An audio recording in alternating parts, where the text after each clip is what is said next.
Here's how at the agency we are using ChatGPT to write its own prompt so that it will do deep research for our clients.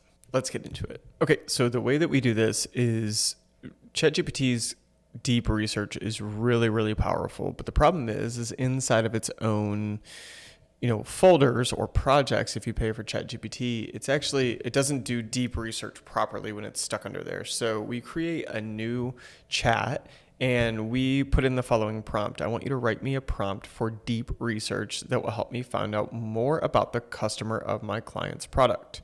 Think through every possible reason why someone would buy or wouldn't buy, who we should be targeting, their pain points, how do they feel after they purchase, etc. The client is called, then insert client name, and their website is, put their website.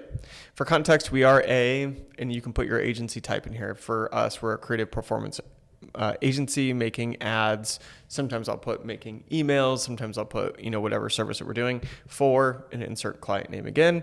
Deliver this in plain text. Now, when we do that, we will get some sort of output that is similar to this, and they'll actually prompt us a little bit in here. So this is the output we used for a client of ours.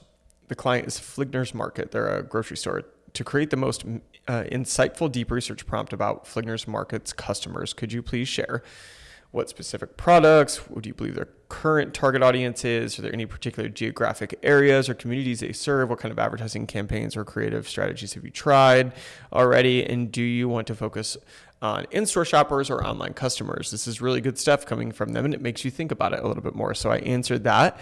And then here's what it came up with. This super in-depth, breakdown, and I switched over to, again, this is using deep research, so make sure you tick on that box. We got a 23-page breakdown of their customer research report. Fligner's Market, Lorain, Ohio. Meat bundles and store appeal, and this is customer motivations.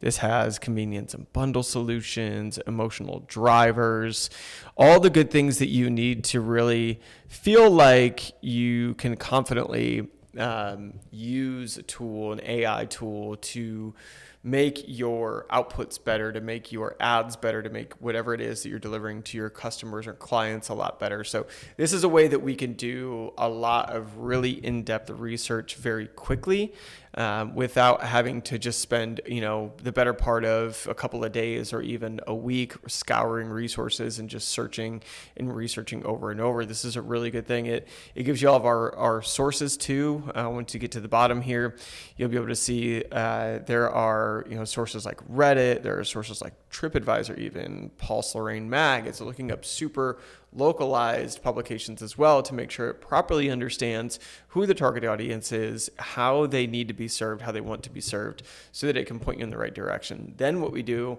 is we take this sort of prompt out of here, and I go back into their project folder and I actually upload it into project files. That way, going forward, anything that is added into, anytime we're prompting ChatGPT for something like this, it already has our project files in there.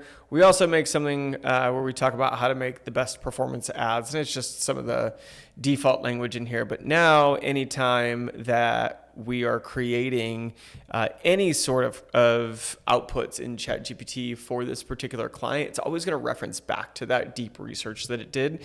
That way, it stays on track. And this is how we use projects inside of ChatGPT to make sure that we have everything nice and separated, but we don't ever want that crossover. We don't want, one client, let's say the Fligner's Market client for us, bleeding into one of the other clients that we have as far as our outputs go. We don't want that to happen. So we always make sure that we have project files uploaded. We always make sure that we keep those things intact. That way we're all sitting in the right direction. So yeah, that's how we're using ChatGPT to write its own deep research and to properly utilize it. What are some other ways that you are using ChatGPT for your business?